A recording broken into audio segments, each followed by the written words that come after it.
여러분 안녕하십니까? 생물 소재학개론 9번째 시간입니다. 지난주 시험들을 잘 보셨는지 모르겠습니다. 물론 성적은 다 나와 있습니다만 이렇게 열심히 하신 분들은 성적이 좋았던 것 같습니다. 오늘은 제 9번째 시간으로 동물 소재 2에 해당하는 지난번 곤충에 이어서 유용생물 및 연체동물에 대해서 설명드리도록 하겠습니다. 어, 이미 다 말씀드렸지만은 지편사 교과서 위주로 한다 그러면 32개 문이 있었고 그 중에 21번째 연체동물 이렇게 문이 들어가 있죠. 곤충을 포함하고 있는 절지동물이 가장 종류가 많았다면 그 다음 많은 숫자가 바로 그 연체동물 문이 된 것 같아요. 11만 종으로 이 책에 표기되어 있죠.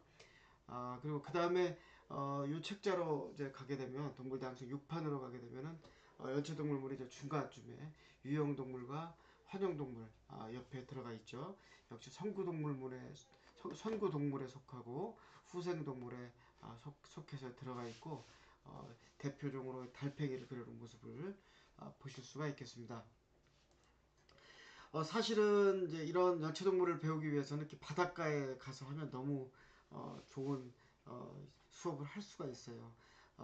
순천향대학교 생명과학과는 이번 좀 바로 지난주에 블루오션 리조트라는 곳에 가서 어, 그 2학년 학생 전체가 이렇게 요 지역, 요 지역, 요 지역 그 다음에 물이 빠져나갔을 때 이 지역 한 500m 이상 지역까지 해서 채집을 직접 하면서 수업을 진행했었습니다. 매년 이렇게 바닷가에 나가서 수업을 하는데 실제로 시간이 좀 되신다면 이 수업을 듣는 다른 분들께서도 바닷가에 한번 가서 좀 놀기도 하고 즐겁게 시간 보내면서 직접 생태계를 느껴보고 오시면 좋을 것 같아요. 실질적으로 이렇게 나비 채집하러 가는 모습 지금 보이죠? 그래서 몽산포에서 나비를 채집하러 이렇게 낮 시간에 돌아다니고 그 다음날 저녁 때 그 다음날 가기 전에 저녁 시간에 모여서 이렇게 연체동물에 대한 수업을 했었고 이 수업 마치고 나서 다음날 아침부터 열심히 이렇게 갯벌에서 직접 채집을 수행을 했습니다. 굉장히 많은 학생들이 여기저기 몰려가서 이렇게 다 같이 삽으로 그 다음에 여러 가지 도구들로 연체동물 채집을 하고 있는 모습을 보실 수가 있어요. 굉장히 이렇게 날씨가 좀 약간 쌀쌀함에도 불구하고 많은 학생들이 재밌게 이렇게 맛소금 들고 있는 모습 보이시죠?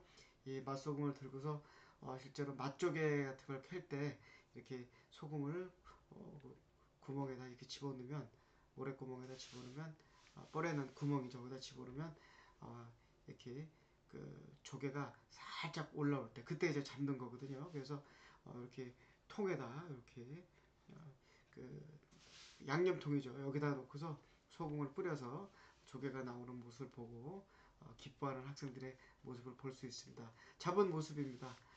지금 그 맛조개가 나와 있는 모습이고 그다음에 서해안에 이제 굉장히 많은 서해 비단고등류가 이렇게 잘 나온 거 보고 이렇게 큰 종류들도 잡힙니다. 여기 보시게 되면 동죽이나 말백합 그다음에 요거 이제 보통 소라 그러는데 핏불고등입니다. 그래서 핏불고등 포함해서 이렇게 채집하는 모습 볼 수 있었습니다.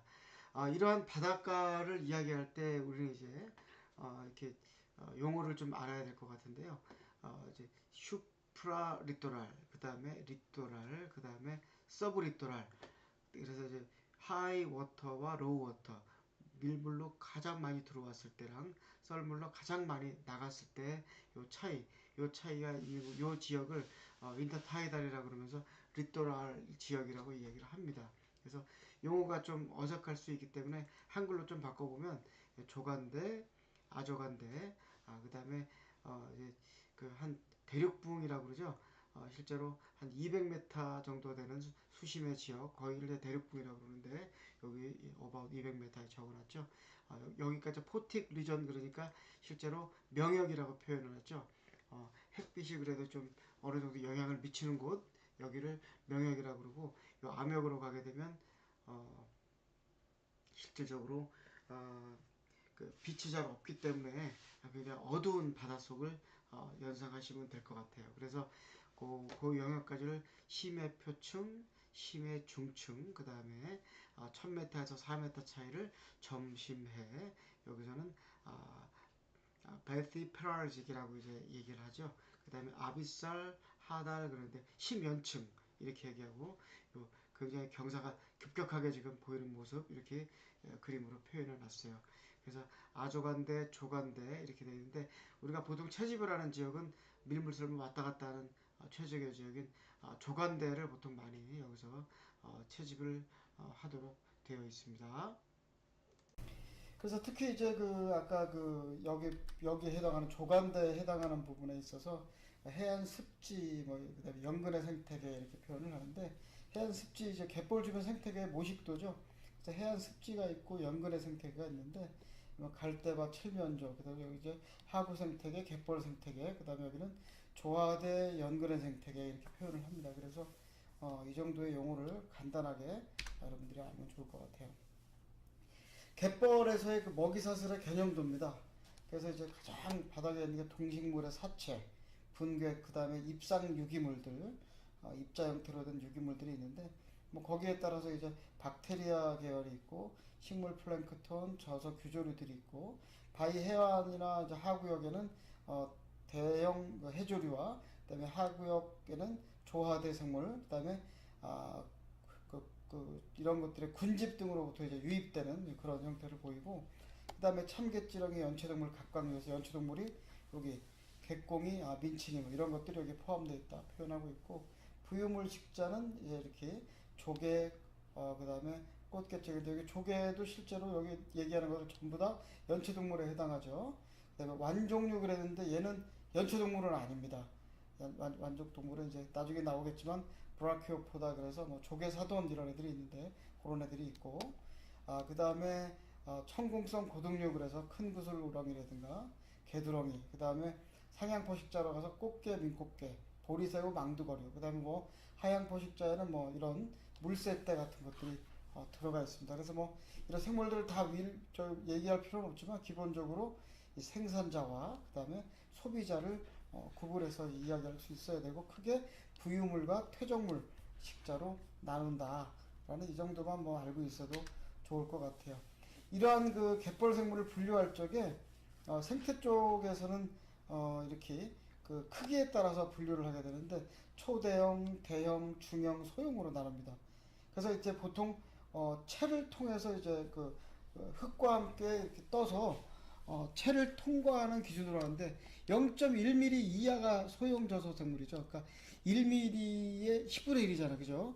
굉장히 작은 그런 것들 이제 소형 저소 생물이라고 이야기합니다. 그래서 박테리아, 원생동물 이런 게 포함되고요. 그 다음에 중형 저소 생물은 1mm에서 0.5mm, 1mm에서 0.5mm 채를 통과하고, 0.1mm 채는 걸리는 애들, 이거를 중형 저소생물이라고 이야기해서 이런 것들이 들어가 있고요. 대형은 1mm에서 0.5, 초대형은 15mm 정도 그물코에 걸릴 정도니까 굉장히 큰 것들, 15mm 이상이니까 1.5cm 이상을 초대형이라고 얘기하는 겁니다. 그래서 생각보다 초대형이 굉장히 큰 것들을 이제 갯벌 생물이라고 그러는데, 이제 갯벌에 이제 결국에는 흙하고 같이 갯벌을 해서 물에 이렇게 흐트러지면서 그 크기에 따라서 이렇게 분류를 한다 생각하면 될 것 같아요. 그래서 이 갯벌에 대해서 우리가 갯벌이 연체동물이 사는 곳이기도 하기 때문에 대부분 연체동물은 우린 전부 다 이제 초대형으로 분류를 해야 되겠고, 이런 갯벌이 과거에는 갯벌을 전부 다 개간을 해서 간석지로 만들어서 거기를 농토로 만들어서 국토를 넓히고 이런 얘기를 과거에는 상당히 많이 했었습니다. 근데 이제 그런 것들이 서해안 개발 해가지고 막 됐었는데, 우리가 실제로 여러분들하고 이 수업은 원래는 몽산포에 2박 3일 채집 여행을 가서 채집을 가서 이제 하는 수업인데, 가면서 중간에 이제 서산 AB 지구를 지납니다. 그때 바다를 막아서 갯벌을 만든 곳을 보면서 가면서 이 얘기를 막 버스에서 하고 막 그랬는데, 지금 이제 그렇게 할 수는 없죠. 그래서 이제 그런 상황 속에서 그런 것들을 이제 조간대 직접 저기 갯벌을 이제 개가는 곳을 보면서 이야기하는데 무슨 얘기를 하냐면 과거에는 그게 훨씬 더 이득인 줄 알았는데 실제로 그 갯벌에 살고 있는 그 생물들의 값어치는 이루 말로 표현할 수 없을 정도로 많이 비쌉니다. 그래서 뭐 과거에 거기서 쌀을 생산하면 엄청난 쌀을 생산할 수 있다라고 이야기하는데 그 쌀값보다 해산물 값이 몇 배 비쌉니다. 몇십 배 비쌉니다. 그래서 실제로 그 갯벌을 망가뜨려서 간석지를 만드는 게 결코 이득이 아닌데 과거에 그렇게 한 것들이 있어서 생태학자 입장이나 또는 그 생물학자 입장에서는 간석지, 간척지를 별로 반가워하거나 즐거워하지는 않습니다. 실제로 4대강 같은 경우도 그 경제면이라든가 이런 게 좋은 면들도 이야기했지만 생태학적 입장이나 그러면은 자연을 건드리는 거기 때문에 전부 다 마이너스로 보는 게 일반적인 입장이라고 생각할 수가 있습니다. 그래서 그런 퇴적물은 이제 갯벌에 퇴적물들이 있는데 그 검은색 환원층이 있고 연한 황갈색층의 이제 산화층이 있습니다. 그래서 이제 중간에는 산화 환원 불연속층이 이렇게 존재를 하고요. 그래서 이제 그 이렇게 산화층과 황갈색이고 환원층 검은색 흙이고 그 다음에 중간에 산화와는 불연속층이 있다. 세 개 층으로 나눠지고 그 다음에 이 환원층에는 산소가 거의 없어요. 그래서 간극이 없고 매우 작은 아주 촘촘한 검은 흙으로 이루어져 있다고 보면 되고 연한 황갈색 산화층은 모래 비스무리하죠. 그래서 간극이 좀 큰 편에 속합니다. 그래서 이제 펄갯벌, 모래펄갯벌, 모래갯벌 그러는데 펄로 갈수록 실제로 환원층에도 가깝고요. 그 다음에 모래갯벌로 갈수록 연한 황갈색의 산화층이 갯벌이 되게 되겠습니다.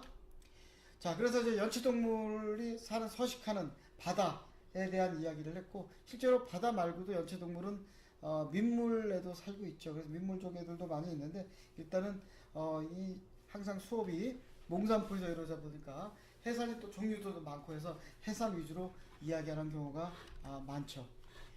그래서 연체동물을 영어로 표현하면은 한문으로는 이렇게 쓰고 연체동물을 몰루스크스라고 이야기하는데 molluscus라고 얘기하면 부드럽다라는 뜻입니다. 부드럽다, molluscus. 그래서 조개, 고등, 문어, 오징어, 앵무종의 등을 포함하는 동물군을 우리는 몰루스카라고 이제 이야기를 합니다. 그래서 좀 헷갈릴 수 있는 거는 어떤 데는 MOLLUSCA 쓰는데 어떤 데서는 MOLLUSKA로 쓰기도 합니다. 몰루스카 할 때 K를 쓰는 경우도 있는데 그 동일하게 똑같이 쓰기 때문에 그렇게 그냥 공용으로 쓰고 있다고 생각을 하면 될 것 같아요.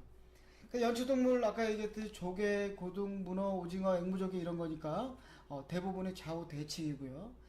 그 다음에 부속지, 팔다리가 없어요. 물론 오징어 같은 경우에는 부속지는 아니지만 다리가 실제로 있죠. 근데 이제 마디를 가진 부속지이기 때문에 곤충처럼 또는 사람처럼 이렇게 마디가 관절이 있거나 마디가 있는 경우는 얘기를 하는데 연체동물문은 마디를 가진 부속지는 없다. 부속지가 없다라고 이제 생각하면 되겠고요. 그 다음에 몸에 있어서 헤드와 그 다음에 발과 그 다음에 비세럴 매스 그래서 내장난 그 다음 멘틀이라고 이야기를 합니다. 그래서 이 네 가지 체제로 이루어졌는데 머리 부분은 보통 앞부분에 위치하는데 이따 나올 조개 같은 경우는 머리 부분을 이야기하기 좀 어렵고요.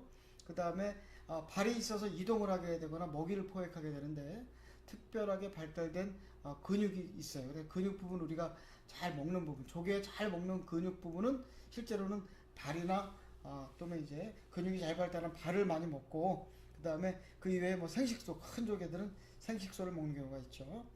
그 다음에 비세럴 매스 그래서 내장낭 그랬는데 내장 안에 들어있는 그 기관들이 뚜렷한 구분이 없어서 단순한 소화선, 부속선을 포함하는 이런 상태라서 그걸 그냥 통틀어서 내장낭, visceral mass라고 이제 표현을 하게 되겠습니다. 그 다음에 이제 멘틀이라고 얘기했는데 외투막이라고 그러는 거죠.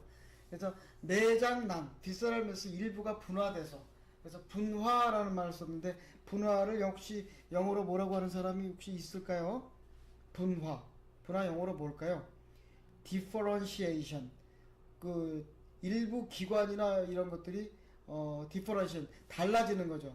달라지는 거예요. 실제로 어떤 특수한 기능을 가지도록 달라져서 분화하는 것, 그걸 이제 달라져서 형태를 갖추는 것, 그런 거를 분화라고 이제 이야기를 하게 되는데, 내장랑의 일부가 분화돼서 멘틀을 만들었다, 외투막을 만들었다. 그래서 이 멘틀이란 말은 연체동물에서 아주 전형적으로 나오는 용어이기 때문에 연체동물을 배우는 입장에서는 외투막이란 말을 잊지 말아야 되죠. 그래서 외투, 우리 그 옛날 일제시대 때 많이 썼던 망토라는 말 있죠. 그게 멘틀하고 같은 거라고 합니다. 그래서 멘틀, 그런 망토, 그 옷 입고 위에다가 더 걸치는, 그걸 망토라고 부르는데, 그걸 멘틀이라고 부른다. 그래서 뭐 일본어 지금 배우고 싶진 않지만 뭐 좀 아는 게 나쁜 건 아니죠. 그래서 외투막, 그래서 멘틀이라고 한다는 것을 여러분들이 용어를 지금 나오는 용어들을 이렇게 잘 좀 여러분들이 기본적으로 익숙해질 수 있도록 노력을 해야 됩니다.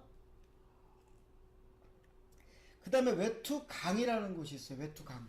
외투강은 아가미, 신관의 배설공, 항문 등이 개구에 됐다. 그러니까 아가미도 외투강 속에 있고 신관의 배설공, 항문 등이 외투강 안에 있다.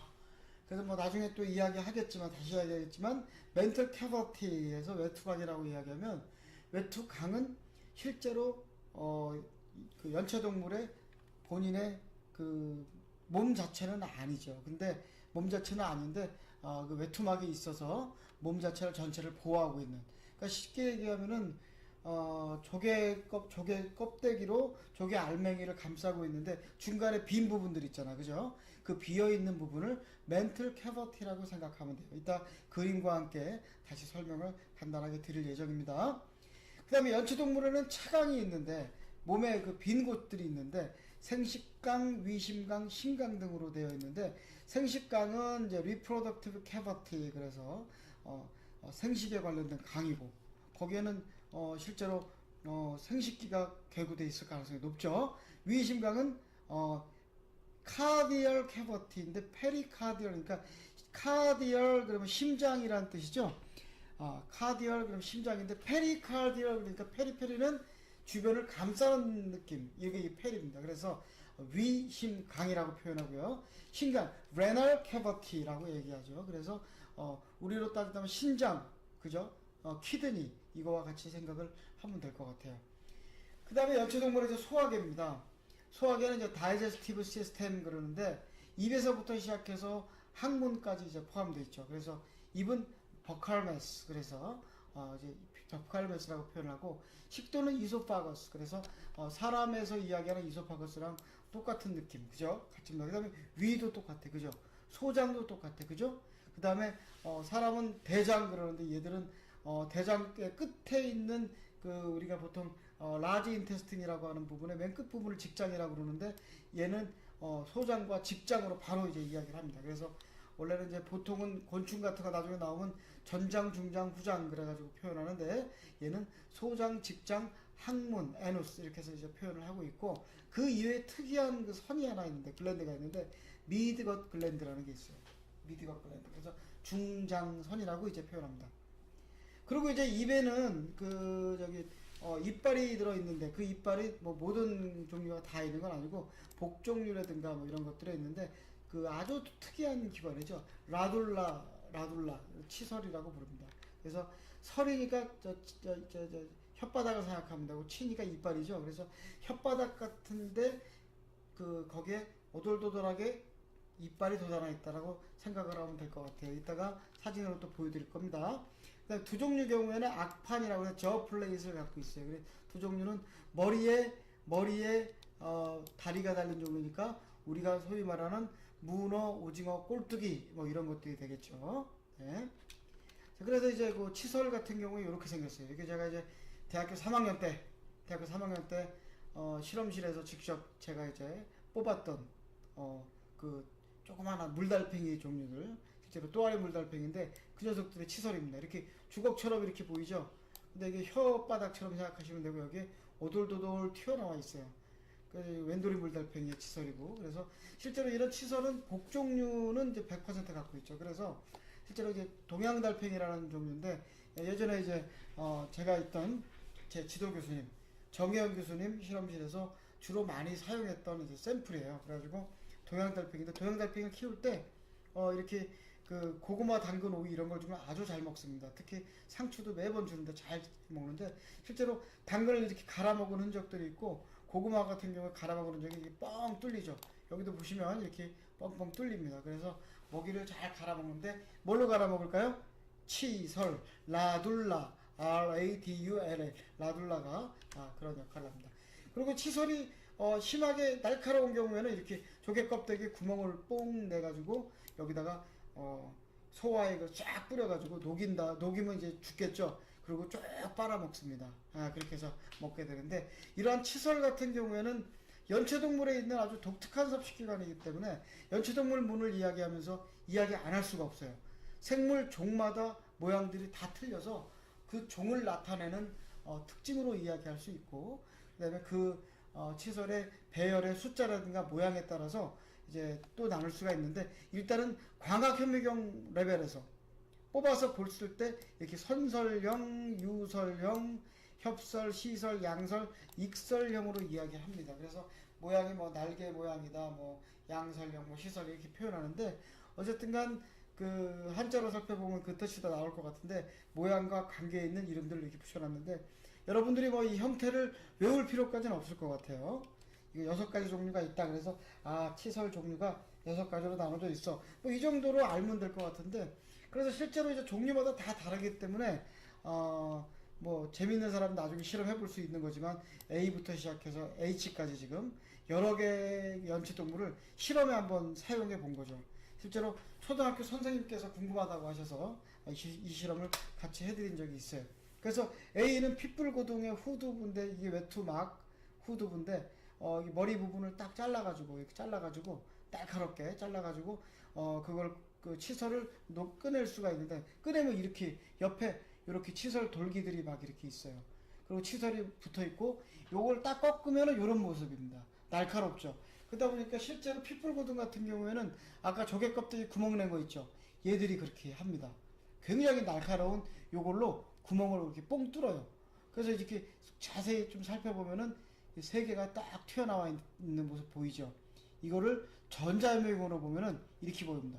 이게 전자현미경 중에서 샘템이 있었는데 특히 샘으로 봐야 되겠죠. 샘 이거 무슨 뭐의 약자죠? 이거 뭐의 약자입니까? 혹시 아시는 분들? 스캐닝 일렉트론 마이크로스코프의 약자죠.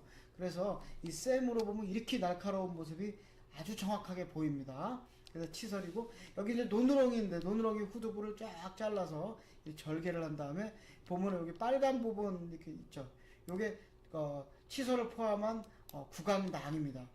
이게 구강낭이에요. 그래서 이 구강낭을 꺼내서 옆에 조직을 다 녹여내는데 실제로 KOH가 녹입니다. 그래서 꺼내면 이런 치설이 나오게 되고 이걸 또 전자명에 찍으면 노누렁이는 이렇게 나와요. 그래서 이거는 육식의 이렇게 날카로운 모습이고 이 노누렁이 같은 경우는 주로 뭐 먹고 살아요?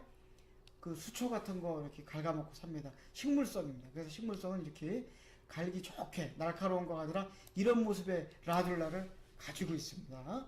그 다음에 이제 뭐 요거 확대해 본 모습 똑같은 모습이고요. 사이즈가 0.1mm가 요 정도니까 이게 대략 이 정도가 0.1mm 이 정도 약간 작게 0.1mm 요 정도 짜리 0.1mm 되겠죠. 그래서 치설 중치가 한 0.1mm 되는구나. 굉장히 그래도 사이즈가 얘는 큰 편인 거죠.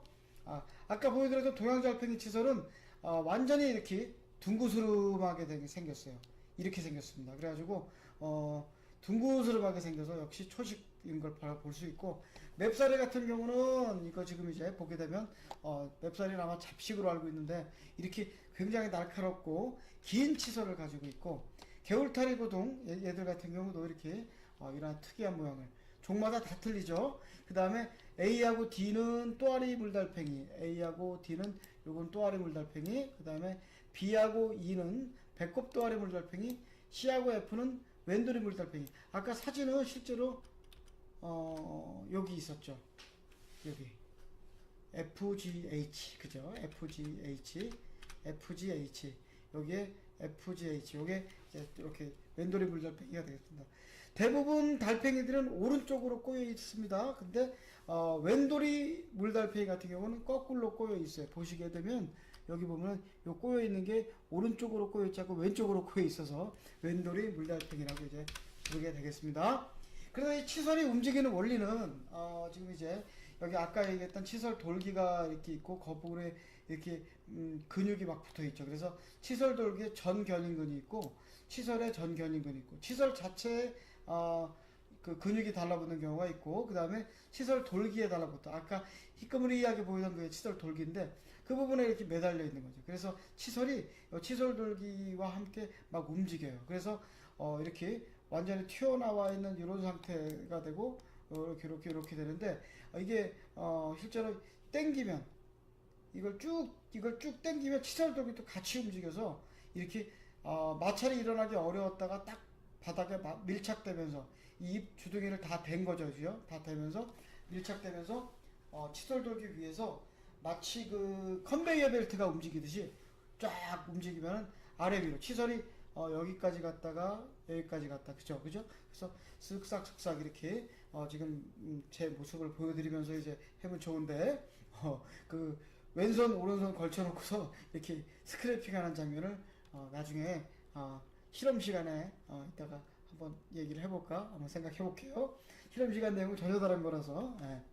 그래서 치설 이렇게 이게 대학교 3학년 때 제가 직접 찍은 사진인데 여기가 이제 가운데죠. 가운데 중치입니다. 중치. 그래가지고 여기 똑같이 양쪽이 이렇게 똑같이 반복으로 이렇게 갑니다. 그래서 여기서 중치가 있고 연치가 있고 측치가 있는데 이렇게 나눠져서 여기 인터커습이라고 그러는데 이렇게 보게 되면 엑토콘, 엔도콘, 메소콘 이렇게 돼 있고 인터커습 덴티클, 메이저콘, 덴티클 이러는데 용어 여러분 용어까지는 외울 필요 없지만 그냥 라둘랄티스를 센트랄티스 그다음에 레터랄티스, 마지널티스, 센트럴 그다음에 레터럴, 마지날로 해서 중치, 연치, 측치 라고 이야기한다라고 이제 여러분들이 그냥 그 정도 그냥 간단하게 알고만 있으면 될 것 같아요. 그래서 굉장히 희한하게 생겼고 실제로 이게 이쪽으로 쭉 가고 이쪽으로 쭉 가서 계속 굉장히 길게 돼 있는 거죠. 그래서 이거 저기 또아리 물달팽이니까 실제로 여기에 해당하죠. 또아리 물달팽이니까 여기에 해당하고요. 여기에 해당하고 또아리 물달팽이 이렇게 생긴 거죠. 이렇게 생긴 거니까 저기가 아마 이 정도를 봤을 겁니다. 이 정도를 살펴봤을 거예요. 그래서 이런 식으로 아주 특이한 모양을 가지고 있는 이빨을 갖고 있는데 얘들 이름을 뭐라고 불러요? 라둘라 RADULA라고 이제 부릅니다. 자, 연체동물은 순환계입니다. 연체동물은 개방혈관계를 갖고 있어서 중간에 혈관이 있다가 사라지는 이제 그런 모습을 가지고 있고 이심방 일심실입니다. 그래서 아우리클 2개, 그다음에 벤트리클 하나, 그래서 이제 가지고 있고 혈관이 아주 짧아요. 그래서 심장 주위 아까 했던 위심강, 페리카디얼 캐버티였죠. 위심강에는 혈액 일반적으로 무색 투명한 혈액이 가득 차 있습니다. 그래서 연체동물의 피는 무색 투명하구나. 근데 피족에 빨갛습니다. 그죠? 걔들만 특이한 겁니다. 호흡색소를 갖고 있는 경우. 그래서 이 헤모시아닌이나 헤모글로빈을 갖고 있는 경우가 있습니다. 그래서 우리나라에서 대표적인 케이스로 얘기하면 피조개, 그 다음에 또 뭐 있습니까? 피조개와 더불어서 뭐라 그러지? 그 꼬막, 새꼬막 얘들은 혈액을 가지고 있어요. 빨간 혈액을. 그래서 호흡색소를 갖고 있는 것도 있고 그 다음에 그 심방의 아가미로부터 혈류 유입을 보조하기 위해서 새심장, 그래서 브랑키얼 하트라는 것을 갖고 있는데 이 브랑키얼 하트 같은 경우에는 이겁니다. 심장이 이렇게 있기는 한데 비슷한 게 심장이 있긴 한데 개방혈관계라고 그랬어요. 그죠? 그러면 심장이 압력을 막 주는데 혈관을 통해서 쭉쭉 뻗어 나가야 되는데 개방혈관이니까 압력을 받아야 못 받아요. 압력을 못 받죠. 그렇다 보니까 압력을 못 받다 보니까 어떻게 심장을 보조해주는 보조심장이 있어요. 그래서 그 보조심장을 뭐라고 불러요? 브랭키얼 하트라고 부른다. 여러분들이 용어를 한 가지 이렇게 외워두시면 될 것 같아요. 브랭키얼 헐트는 실제로 오징어 같은 데서도 나오고 그 다음에 곤충에서도 자주 나오는 용어이기 때문에 여러분들이 이번 기회를 통해서 브랭키얼 헐트, 그래서 새 심장이라고 해서 여러분들이 한번 용어를 암기해 주시면 굉장히 감사드리겠습니다. 자, 그 다음에 호흡기입니다. respiratory system인데 아가미, 귀를 갖고 있고 그 귀는 외투강 속에 있습니다. 그래서 입세혈관, 출세혈관, 그래서 afferent, efferent 이렇게 해가지고 efferent bronchial artery, 그 다음에 efferent bronchial artery, 그래서 입세혈관, 출세혈관, 그래서 속으로 들어가는 혈관, 나오는 혈관 이렇게 생각하면 되겠죠. 그래서 이 혈관들이 아가미의 세판 사이를 브랭키얼 라멜라를 종주하면서 아가미 표면에선 가스 교환을 하니까 이게 우리가 생각하는 물고기의 아가미랑 별다르지 않네 라고 생각하셔도 무방할 거라고 생각합니다. 자, 그 다음에 배설기입니다. 배설기는 익스크리토리 시스템이라고 얘기를 하는데 연체동물의 배설기는 네프리디움이라고 얘기해서 위심관과 연결이 되어 있어요. 그래서 이 네프리디움은 네프로스톰, 그 다음에 네프리디오포아 그래가지고 배설공이라고 부르는데 우리 저기 부종류 뭐죠? 조개 같은 경우에는 보야누스 기관이라고 이제 이야기하게 되겠습니다. 그래서 뭐 이제 이게 좀 얘기하는 보야누스 기관의 전반적인 이제 모양인데 이게 몸통이 있는 거고 블러드 베슬이 이렇게 돌아가고 튜브리 있고요. 그 다음에 실럼 체강이 있고 그 다음에 여기에 이제 파이널 유린이 여기서부터 이렇게 나가게 되는데 중요한 거는 이런 모양의 이제 혈관 안에 그러니까 블러드 베슬 안에 이제 이런 모양을 가지고 있는데 울트라 필트레이션을 한다. 울트라 필트레이션을 해서 아미노 애시드, 톡신, 워터 그래서 통과시키거나 안 통과시키거나 하는데 중요한 거는 이 아주 미세한 미개한 동물임에 불구하고 리업솔션을 해요. 리업솔션 재흡수를 한다는 거예요. 그래서 효용을 굉장히 높일 수 있는 기관으로 자리 잡고 있습니다. 그래서 이 그림 한번 간단하게 여러분들이 이해하면 될 것 같고요. 자, 감각기를 갖고 있어요.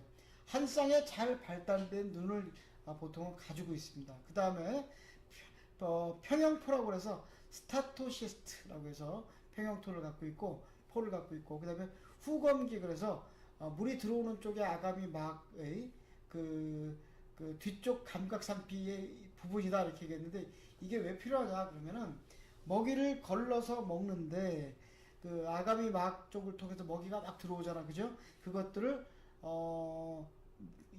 물질이 얼마나 들어오는지, 내가 물을 빨아들일 때 이 후검기를 통과하면서 물의 양도 알고, 그 다음에 어떤 물질들이 들어오는지, 이물질 양 같은 걸 내가 얼마나 먹을지 결정지을 수 있는 그 감각기관입니다. 그래서 그거를 오스파라디움이라고 불러요. 그래서 후검기라고 하는 아주 우수한 감각기를 가지고 있다.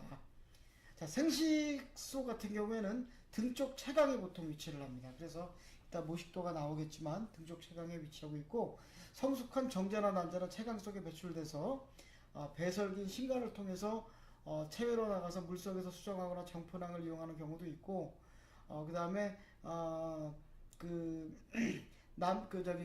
자웅동체인 경우도 또 있어요. 그래가지고 그 경우에는 자웅동체에 맞는 생식기관의 특징이 스퍼마테카, 정포낭 이런 것들을 갖고 있는 경우, 저정낭이라고 하는 스퍼마테카를 갖고 있는 경우도 있고 정포낭이라고 해서 스퍼마토포아를 갖고 있는 경우도 있습니다. 발생은 보통은 나선상 난화를 합니다. 그래서 우리 생각해보면 될 게 우리 고등 같은 거 이렇게 꼬여 있잖아, 그죠? 나선상으로. 그래서 태어날 때부터 껍데기를 만들 때부터 스파이럴 클리비지를 해서 빙빙 돌면서 이제 발생을 하게 되고 에피볼리 또는 인베지네이션 이런 발생학에서 나오는 용어들인데 그런 그 세포의 운동작용에 의해서 형성된 낭배기 후에는 자유유형의 담윤자 유생이라고 이제 표현을 했는데 담윤자 유생과 피면자 유생이 있어요. 그러니까 연체동물은 유생 종류가 두 가지입니다. 담윤자와 피면자 유생이 있어요. 그래서 담윤자를 트로코포아 라바라고 이야기하고 피면자 유생은 벨리저 라바라고 이제 이야기하는데 벨리저 라바는 민물 쪽에 속하는 애들이 벨리저 쪽이 좀 많고요. 담윤자는 트로코포아 종류가 굉장히 많아서 해양에 있는 애들이 주로 주로 많이 차지하고 있어요. 그래서 입이 1번이죠. 입이 1번이고 입이 1번이고 이 부분이고 그 다음에 2번은 파동 선모. 그래서 이렇게 선모들이 이렇게 나 있죠. 그래서 편모랑 좀 다른 선모인데 좀 긴 선모를 가지고 있어요. 그 다음에 폐각이 될 부분이 3번. 폐각 되는 부분이고 그 다음에 발, 그래서 foot 이렇게 4번 이렇게 포함되고 있죠. 그래서 담윤자 트로코포아가 A인데 좀 더 단순해 보이고 벨리저는 약간 복잡해 보이긴 하는데 어쨌든간 두 가지 유색이 있다. 담윤자와 피면자가 있는데 트로코포아와 벨리저라고 부른다 라고 이제 이해하시면 될 것 같습니다. 자, 이제 이게 연체동물 체제 모식도인데요. 그 인버터브레트 조로지 무척동물학의 바이블로 알려져 있는 반즈의 그 반즈가 만든 인버터브레트 책에 나오는 그림인데 연체동물은 모식도입니다. 모식도라고 이야기했기 때문에 실제로 이렇게 똑같이 생긴 생물이 있을까요? 없는 거죠. 모식도이기 때문에 연체동물 전체 특징을 나타내기 위해서 모든 특징을 다 담은 모식도입니다. 그래서 이 그림 하나로 연체동물 전체를 우리가 해설을 할 수가 있죠. 그래서 1번이 입이고 2번이 치설. 여기가 치설낭 안에 치설 들어있는 모습이죠. 아까 그 빨간 모습 기억하시면 돼요. 그 다음에 3번이 폐각입니다. 그죠? 껍데기. 4번 생식소. 생식소는 이렇게 껍데기 맨 껍데기랑 맞닿는 제일 높은 부분에 보통 이렇게 존재를 하고 있습니다. 5번이 뭡니까? 5번 5번이 뭐예요? 심실. 그 다음에 6번이 심방. 그죠? 심실, 심방. 그죠? 근데 폐쇄혈관계, 개방혈관계 되면 여기서부터 끝나요. 딱 여기부터 끝나요. 여기는 뭐 이렇게 쫙 가는 것 같지만 지금 여기서 끝나버립니다. 폐쇄혈관계가 아닌 무슨 혈관계? 개방혈관계다. 그 다음에 7번 뭡니까? 7번 신관. 네프리디움이 여기. 그래서 보게 되면 이제 그거 얘기하기 전에 8번 외투광을 얘기해야 되는데 조개 껍데기처럼 있고 알맹이가 있는데 빈 공간, 그죠? 요 공간, 빨간 부분 요 공간, 그죠? 여기를 뭐라고 불러요? 외투광, 멘틀 캐버티라고 불러요. 자기 몸의 일부인가요? 몸의 일부가 아니죠. 몸의 일부가 아닌데 몸 전체를 보호할 수 있게끔 뚜껑을 닫다 보니까 여기에 이렇게 위에 생각지도 않은 자기만의 공간이 생기는데 그걸 외투광이라고 그러고 이 외투광에는 아까 얘기했듯이 이렇게 아가미 9번 아가미 그 다음에 항문 9번 항문이 개구돼 있고 그 다음에 10번 아가미가 이렇게 들어가 있죠. 그래서 그 아가미 부분하고 이렇게 아까 개구돼 있다라고 표현했던 그것들이 여기 있습니다. 11번은 신경색입니다. 신경이 두 개가 쫙 가고 있죠. 그 다음에 12번이 foot 되겠습니다. 10foot. 그래서 조개에 이렇게 이 조개처럼 생겼죠. 조개 발, 그죠? 이 조개 발처럼 생긴 foot, 이 부분이 foot이 되겠습니다. 그래서 모식도이니만큼 여기 나오는 용어들과 그림을 여러분들이 반드시 좀 간단하게라도 그릴 수 있고 이해할 수 있으면 연체동물을 이해하는 데 있어서 큰 도움이 될 것 같아요. 자, 연체동물문은 이제 분류로 나눌 수가 있는데 판이 한 개인 단판강, 전 세계적으로 10종 정도가 보고되어 있고 다판강, 폴리플라코포라라고 하는 종류가 있는데 1000종 종류가 있고요. 그래서 모노는 하나, 모노레일 할 때 모노, 폴리는 여러 개, 폴리펩타이드 뭐 이런 거 얘기할 때 폴리 여러 개라는 뜻이죠. 그 다음에 플라코포라, 아는 not이라는 뜻이에요. not, 없다, 무판이라는 얘기죠. 그래서 플라코가 판이라는 뜻이구나 라고 눈치 딱 채면은 여러분들이 느낌이 쫙 올 수 있을 것 같아요. 그래서 단판강 모노플라코포라, 다판강 폴리플라코포라, 그 다음에 무판강 플라코포라라고 이야기하는 거죠. 무판강에는 실제로 미공강과 감목강이 있는데 구분 좀 많이 어렵고요. 실제로 우리나라에서 찾거나 발견된 경우가 한 종 정도가 있는데 실제로는 구경도 하기 어려워서 저도 한 번도 실물은 못 봤어요. 뭐 해적 깊이 한 저기 1000m 이상 들어가면 있고 그래서 발견했다는 얘기가 있는데 샘플을 보여주는 사람이 없어요. 그래서 저도 관측한 적이 없는데 실제로 이 무판강 관련해서는 국내에서 연구가 잘 안 되어 있습니다. 자, 그 다음에 스케포포다라고 해서 스케포포다. 그래서 POD는 나오면 앞으로 POD는 나오면은 팟이죠. 아이팟 할 때 팟 같아, 그죠? POD. POD는 다리라는 얘기입니다. 다리. 그래서 족이라고 표현하는 거죠. 그래서 스케포포다 그러면 굴 종류라고 표현하고요. 그 다음에 게스트로니까 게스트린 이런 거 기억나죠, 그죠? 고등학교 때 배웠잖아, 그죠? 게스트린 호르몬 이름인데 어디서 나와요? 위에서 나오는 거, 그죠? 배 복자입니다, 그죠? 그래서 게스트로 그러면 배를 얘기해, 배. 그래서 게스트로포다 그러면 복족강을 이야기하게 되겠습니다. 그 다음에 바이발비아. 그래서 밸브가 두 개라는 얘기입니다. 그죠? 그리고 펠리시포다라고도 얘기합니다. 그래서 펠리시 그러면 도끼라는 얘기, 도끼. 여기서 바이는 두 개, 그죠? 바이는 두 개, 밸브가 두 개. 껍데기가 두 개, 이메페네, 그죠? 펠리시포다는 도끼를 펠리시라고 얘기하니까 부종류라고 부르는 이메페강을 부종류라고 불러요. 도끼 부자. 도끼 모양이 어떤 모양이에요? 아까 발 모양 이렇게 발 모양 이거 한번 볼까요? 다시 이거 잠깐만 발 모양 샥샥샥 눈을 크게 뜨면 이게 도끼로 보일 수 있어, 그죠? 그래서 부종류라고 부르게 되겠습니다. 자, 그래서 다시 모노플라코포라, 폴리플라코포라, 아플라코포라, 스카포포다, 게스트로포다, 바이발비하고 아직까지 나오지 않은 세팔로포드가 있어요. 세팔로라고 얘기하면 머리를 얘기합니다. 머리. 그래서 예를 들어서 발달된 생물을 이야기할 때 세팔리제이션이라는 말을 써요. 두화 현상이라. 모든 감각기관이 머리에 집중돼 있다. 사람도 그렇죠. 눈, 코, 입, 그죠? 전부 다 감각기관, 귀, 전부 다 어디 있어요? 머리에 집중돼 있죠. 이렇게 머리의 모든 감각기관의 총체, 뇌까지 다 포함해서 다 들어가 있어요. 무슨 현상이라고 불러요? 세팔리제이션이라고 불러요. 두화 현상이라고 불러요. 그래서 세팔로포다는 두족강인데, 두족강은 우리가 얘기한 아까 오징어, 문어, 꼴뚜기, 쭈꾸미 이런 애들이 두족강인데 전 세계적으로 730여 종이 되어 있고 폐쇄혈관계, 얘들만 유일하게 폐쇄혈관계를 가지고 있고 여기서 지금 적어놓지는 않았지만 나중에 나오겠지만 두족강 같은 경우에는 눈이 매우 발달해 있어가지고 칼라 구별이 됩니다. 우리 무척추동물 쪽에서 칼라를 구별할 수 있는 발달된 눈을 가진 생물이 거의 없죠. 그냥 그 두족강에 속하는 오징어 꼴뚜기 눈이 진짜 칼라를 구별할 수 있는 아주 발달된 눈이다. 이 정도만 여러분들이 상식선에서 알고 있으면 굉장히 좋을 것 같아요. 그래서 우리가 얘기했던 단판강, 모노플라코포라죠. 단판강 이렇게 생겼어요. 다판강 이렇게 생겼어요. 보통 군부라고 얘기해요. 군부. 얘네들 군부라고 불러요. 군부류입니다. 군부류고요. 그 다음에 무판강이 판이 없는 애들 무판강, 플라코포라, 폴리플라코포라, 그죠? 굴종류 스케포포다, 그죠? 이렇게 생겼어요. 복종류 이렇게 우렁이, 소라 이런 애들, 그죠? 게스트로포다. 부종류. 아까 이메페르라고 그랬다. 부종류 펠리시포다, 그죠? 또는 바이발비아.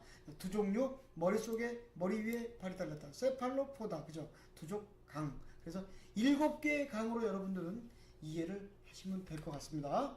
자, 그래서 모노플라코포라 단판강 같은 경우에는 1952년도 코스타리카 서부바다미에 대해서 드레찌는 흙과 함께 배에서 이렇게 철 구조물로 해서 우리 왜 손으로 이렇게 우리 딱 잡듯이 이렇게 흙을 한꺼번에 물 바닥까지 들어가서 바닥에 해저 바닥에 있는 모래나 펄을 통째로 이렇게 탁 집어서 올라오는 그런 장비를 드레지로 이야기하면 돼요. 그래서 이 드레지로 인해서 채집되기 전까지만 해도 단판강은 고생대 화석에서만 발견되는 멸종된 종류로 이렇게 알려져 있었습니다. 참고로 우리나라에는 없어요. 그래서 꼭 사카조개와 비슷해가지고 사카조개를 잡아놓고 이거 교수님 모노플라코포라 단판강 아닌가요? 실제로 제가 대학교 2학년 때 그런 질문을 했었어요. 그래서 이 모노플라코포라는 단판강이라고 이제 표현을 하고 우리나라에는 없다라는 거를 이제 한번 기억을 해주면 될 것 같아요. 그래서 이제 그 단판강에는 네오플리나라고 하는 놈이 대표적입니다. 그래서 이렇게 5쌍의 아가미에 등등해서 치설까지 가지고 있는 이런 모양을 가지고 있는데 실제로 우리나라에는 있다 없다? 우리나라에는 없다라는 게 굉장히 중요한 사실이죠. 그래서 모양을 보면 이래요. 다리가 네 쌍이고 이렇게 다리가 네 쌍이고 그다음에 뭐 복면, 배면, 측면, 내부 그래서 이렇게 그려놨는데 뭐 이렇게 생겼고 위에서 보면 이런 모양이라서 마치 그냥 그 삿갓조개라는 거 있는데 그거랑 비슷하지 않나 착각을 막 하는데 모식도 이쁘게 그려져 있는 그림 갖고는 이제 그렇게 얘기했는데 그건 잘못된 거고 우리나라에 없기 때문에 우리가 직접 보기는 매우 어렵습니다. 그래서 이렇게 생겼어요.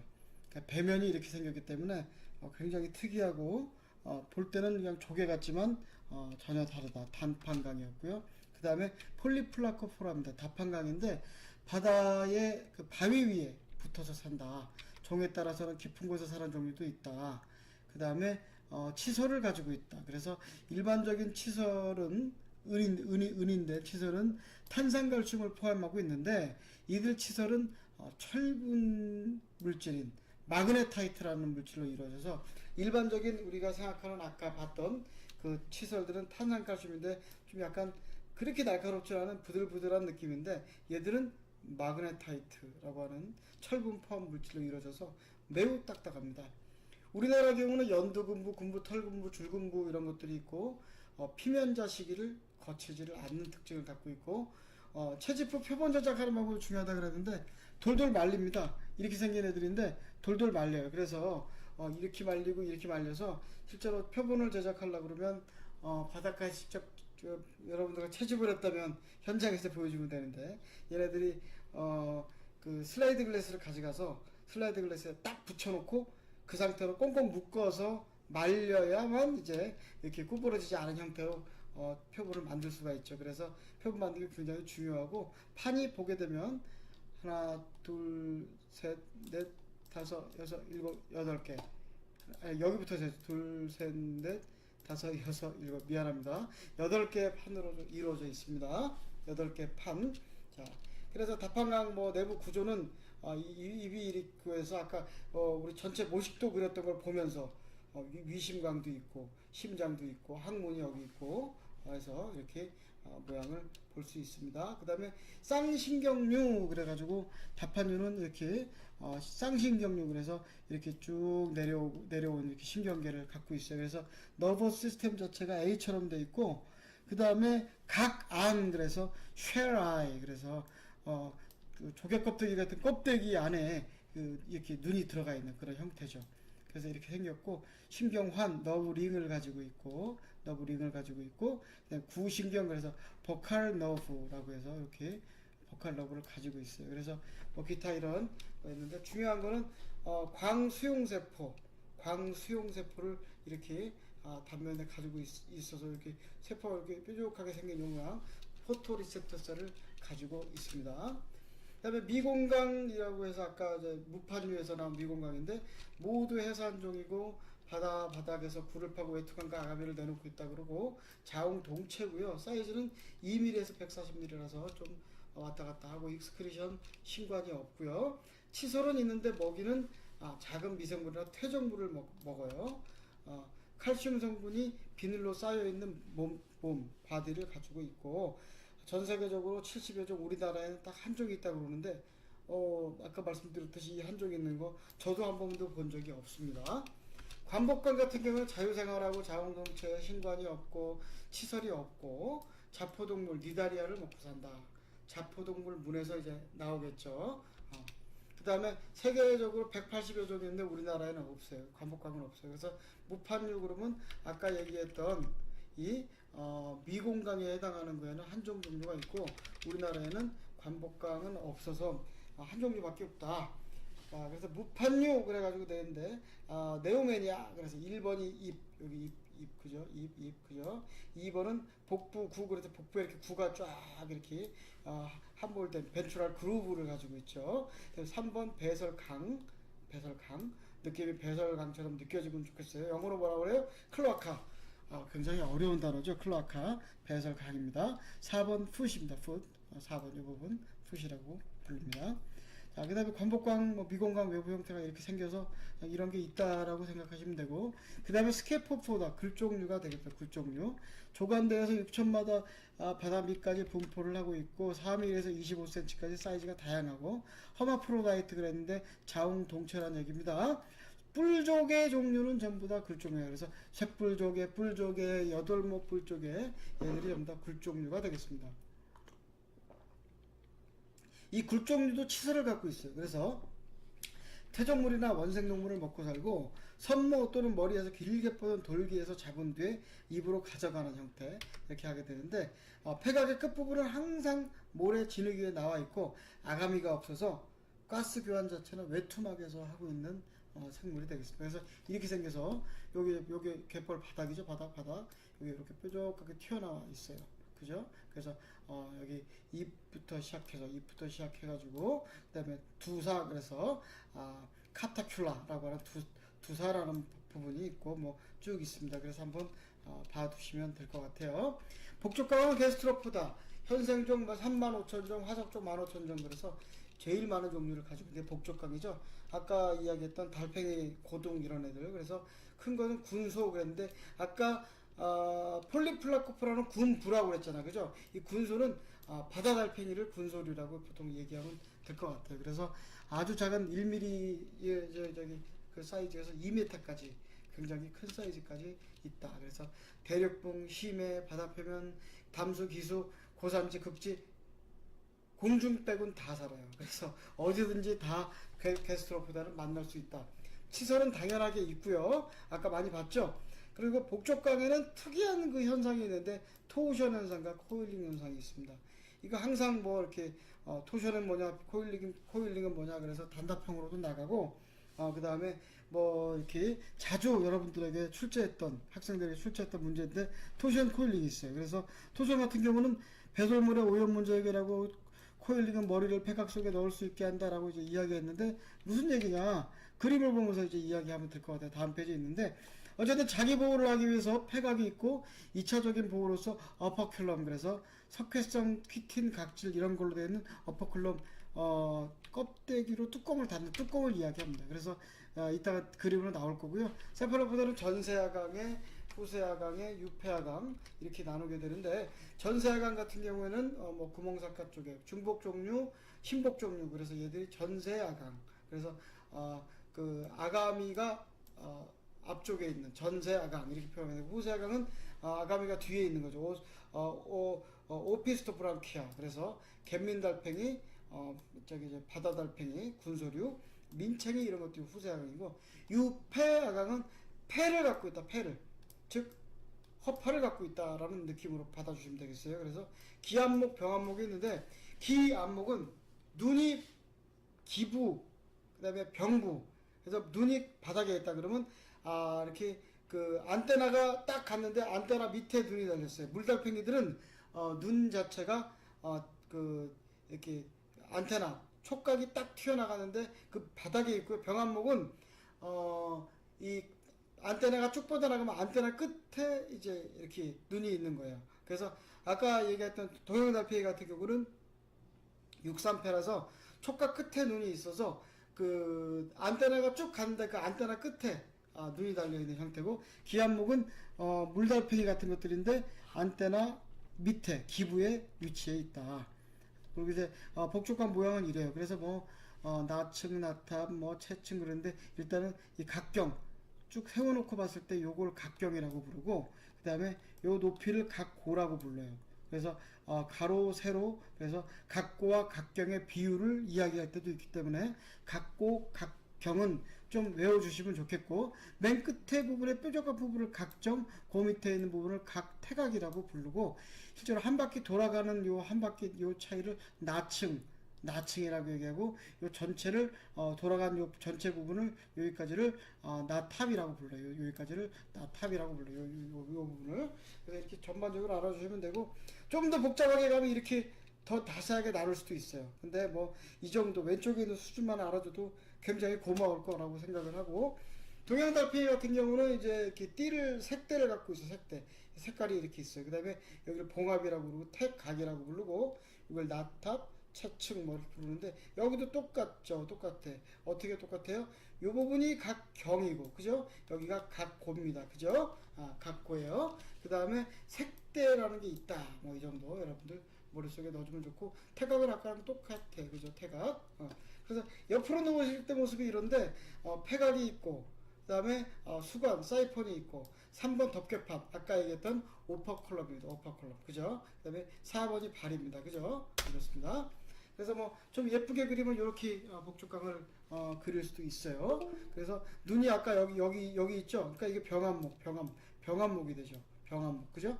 만약에 눈이 요 밑에 있으면 기안목이 되는 거예요. 그죠? 여기 부분에 눈이 있으면 치설이 있고 입이 있고 뭐 이렇습니다. 그 다음에 이제 아까 얘기했던 그 비틀림, 토션과 코일기의 토션 얘기입니다. 자, 소라 껍데기 안에, 달팽이 껍데기 안에 애가 들어가 있어야 돼. 그죠? 그러다 보니까, 다 들어가다 보니까, 요 상태대로 그대로 들어가면 여기가 항문인데, 그죠? 항문 쪽인데, 쭉 들어가게 되면 어떻게 돼요? 항문이 없잖아. 그래서 한 바퀴 꼬고 또 꼬아서, 이렇게, 요 부분이 폐각 부분과 연결이 돼서 실제로 이렇게 항문이 폐각 바깥으로 나올 수 있도록 만들어주는 게 이걸 뭐라고 불러요? 토션이라고 불러요. 비틀린 전 비틀린 후. 그래서 달팽이가 폐각하게 들어가 있는 모습을 상상하면서 이 모습을 이야기하면 되죠. 그래서 꼬임 현상은 단순하게 비비 꼬이는 건데 이 항문이 여기 있어야 되는데 폐각 밖으로 나가야 되니까 확 휘고 꼬여가지고 이게 이렇게 돼서 보게 되면 항문이 껍데기가 이렇게 있는데 껍데기에 여기 항문이 나오도록 하는 거죠. 껍데기에 이렇게 나와서 항문이 껍데기 여기 항문이 나오도록 외투강으로 나오도록. 그래서 이게 지금 껍데기인데 껍데기 안에 얘가 쏙 빨려 들어가더라도 항문은 딱 고정되어 있습니다. 그죠? 그래서 토션은 그 배설 문제를 해결하기 위해서 있는 거고 코일링은 비비 꼬여 있는 겁니다. 원추형 꼬임과 평면 꼬임이 있어. 그죠? 납작한 거는 평면 꼬임. 이게 원추형 꼬임은 이렇게 쭉 이렇게 올라가는 우리가 일반적으로 보는 소라 이런 고둥 이런 애들 전부 다 복잡하게 꼬임 현상을 봤을 때 원추형 꼬임이고 잘 보면은 요 폐각이 여기 있으면 요 부분에 항문이 이렇게 개구되어 있는 멘틀 부분이 여기 일부 와 있게 돼 있어요. 자, 그 다음에 임해폐각입니다. 바이발비아. 그래서 바이발비아 임해폐각은 조개라고 생각하면 돼. 조개. 그죠? 그래서 바이는 2개, 펠리시는 아까 도끼. 그래서 부종류라고도 얘기한다 그랬습니다. 그래서 각 정부의 인대, 리가멘트가 있어서 두 폐각이 열리도록 합니다. 열릴 때는 리가멘트, 닫히는 거는 어덕터 머슬. 그래서 폐각근이 있습니다. 폐각근이죠. 폐각근. 아이가 아니라 여이 폐각근이죠. 그래서 안쪽에서는 닿는 근육이 있고 그 안쪽에 있지만 턱하고 열리게 하는 리가먼트 인대가 있기도 합니다. 그래서 각 정부에 처음 생긴 부분은 태각 음보라고 하는데 아까 태각 그러면 어디 기억나요? 태각 그죠? 껍데기 꼭대기 부분 그죠? 여기 태각 그죠? 각정 여기 꽃 부분. 그래서 맨 위에 뾰족한 부분은 각정이고 그 바로 밑에 있는 그 부분을 태각이라고 부르는구나 라는 느낌을 가지면 굉장히 좋겠죠. 그래서 태각을 영어로 음보라고 불러요. 음보. 그래서 태각을 중심으로 성장선 그로스 라인이 나타나는데 이 사이가 좁으면 성장이 느린 겨울이고 이 사이가 넓으면 확자란 여름이다 라고 해서 나이를 세볼 수도 있는 거고 아가미가 최고로 발달한 무리가 이 아까 얘기했던 지금 얘기하고 있는 바이발비아가 되겠습니다. 그래서 물의 이동 방향을 입수공, 외투강, 수공, 수관, 상서방, 출수공 이렇게 해서 표현하고 치설이 없어요. 필터 피딩이에요. 그래서 아까 얘기했죠. 필터 피딩 하기 때문에 물 빨아들일 때 앞에 필터가 있고 그 필터로 빨아들일 때 얼마나 물질이 내 몸 안으로 들어오는지 감각하는 느끼는 감각기관이 있었습니다. 그 감각기관 이름이 뭡니까? 뭡니까? 기억납니까? 오스파라디움 얘기했으면 100점 되겠습니다. 치설이 없고요. 머리도 없습니다. 그래서 원세목, 사세목, 진판세목, 격세목 이렇게 얘기해서 메피조개, 아기조개호도 뭐 사세목은 이렇게 생겼는데 이런 네 종류가 있다라고 이제 이야기하시면 될 것 같고요. 조개 껍데기 그죠? 그래서 이렇게 튀어나와 있는 방사륵 여기 각장 갖고는 똑같다. 그죠? 그리고 성장선이 있어서 이렇게 성장선이 있어서 보게 되고 그 안에 전 폐각근이 있고 후 폐각근이 있어가지고 폐각근이니까 닫은 거죠. 닫는 거. 그리고 요 두 개 껍데기가 서로 맞닿아야 되기 때문에 여기 흠집이 땅땅땅땅땅 나 있는데 후측치, 주치 얘기하는 전측치 얘기하는데 요 치 들어간 얘들이 있어서 딱 자기네끼리 그 딱 두 개 폐각이 딱 아구가 물리게 되는 게 이 측치들 때문에 그렇다라고 축치와 주치 때문에 그렇다라고 생각하시면 될 것 같습니다. 역시 여기 태각이 보이고요. 그 다음에 입수공, 출수공이 있습니다. 그죠? 그래서 뭐 좀 복잡하게 이렇게 더 자세하게 나눠놓은 그림들도 있는데 앞에 있는 그림으로 충분할 것 같고요. 이런 임해폐류의 특징 중에 하나는 그 폐각 자체에 진주층이 있어서 진주를 형성하곤 합니다. 그래서 이 폐각이 있고 외투막이 있는데 그 사이에 이렇게 이물질 같은 게 들어와서 이제 핵이라고 해서 진주의 핵인데 핵이 있으면은 그걸 감싸면서 이렇게 진주가 형성이 돼서 진주 핵이 있고 진주가 형성되는데 이게 이제 뭐 그 바다 속에 있는 진주 조개 같은 것들도 진주가 크게 있고 민물에는 이제 민물에도 펄조개라든가 이런 애들은 전부 다 이렇게 진주를 만들고는 합니다. 그래서 부족한 내부 구조는 이제 이렇게 표현되고 생식소 소화관 있고 아까 모식도와 보름과 비슷하게 여러분들이 비교해 보면 될 것 같고요. 전폐각근, 후폐각근 등등 외투선 각정 등등 해서 이렇게 용어들이 나와 있는데 간략하게 넘어가 주시면 될 것 같아요. 자, 그 다음에 이제 상세방 그래서 이게 아가미죠, 아가미가 이렇게 쭉 있고 수관들이 흐르고 수공이 있고 그래서 이 자체를 아가미라고 부르고 있고 그 다음에 이 부분이 외투막, 이 부분이 폐각이 되겠습니다. 그죠? 그 다음에 입수공, 출수공이 있어서 입수공, 출수공 있고 외투강, 폐각근 이렇게 있다라고 이제 보시면 될 것 같아요. 그래서 아까 얘기했던 이제 원세, 엽세, 판세 또는 격세가 있는데 아주 간단한 게 프로토한 브랭크가 이제 요 원세에 해당하고요. B는 엽세 또는 판세에 해당하는 게 요거 약간 더 발달했습니다. 그죠? 라멜라 브란치. 그래서 역시 라멜라 형식으로 된 아가미를 가지고 있으면 엽세 또는 판세라고 부르고 프로토 원세 아주 초창기에 브랜치를 갖고 있다. 그래서 아가미를 갖고 있으면 원세가 되겠고요. 격세는 딱 나눠져 있어요. C 이렇게 나눠져 있습니다. 딱 정확하게 나눠져 있는 요게 이제 격세가 되겠어요. 세프티 브랜치라고 부릅니다. 그래서 1번 아가미, 2번 발, 생식소 등등 해가지고 한번 보시면 될 것 같고요. 후세류가 갑자기 튀어나왔네. 그죠? 넘어가겠습니다. 자, 두 종류가 나왔습니다. 두 종류는 오징어, 문어, 꼴뚜기 이런 거라고 얘기했습니다. 그죠? 그래서 그 발이라고 부르는 팔에 촉수, 깔때기 이런 게 붙어 있습니다. 동그랗게 생긴 빨판 이거 생각하면 되죠. 그죠? 문어 무리는 해안에, 오징어 무리는 깊은 바다에, 앵무족에는 서남 태평양의 심해에 살고 있습니다. 운동은 외투강에 물을 강하게 내보내는 일종의 제트 운동. 그 오징어 도망갈 때 먹물 뿌리면서 도망가는 그걸 생각하면 될 것 같습니다. 연체동물 등 가장 큰 뇌를 지녔고요. 척추동물과 가장 유사한 눈의 구조를 지어서 아까 얘기했듯이 색깔도 구별한다. 아이고, 두 종류는 굉장히 눈이 발달했구나. 뇌도 굉장히 발달했구나. 그래서 실제로 연체동물 그 두 종류를 이용해서 뇌 연구를 하기도 했습니다. 과거에. 그 4세아강, 2세아강. 그래서 4세아강은 앵무조개, 암몬조개가 들어가 있고 2세아강은 시반목, 그 다음에 시반목 또는 이제 파란목. 그래서 팔이 10개면 시반목, 8개면 뭐 팔완목 이렇게 하는 거죠. 그래서 문어발 군대 갔다 온 우리 예비역들 알겠지만 군대 문어발 많이 사다 먹죠. 문어발. 문어발 사왔는데 문어발이 8개밖에 없어. 그죠? 고참이 뭐라고 해요?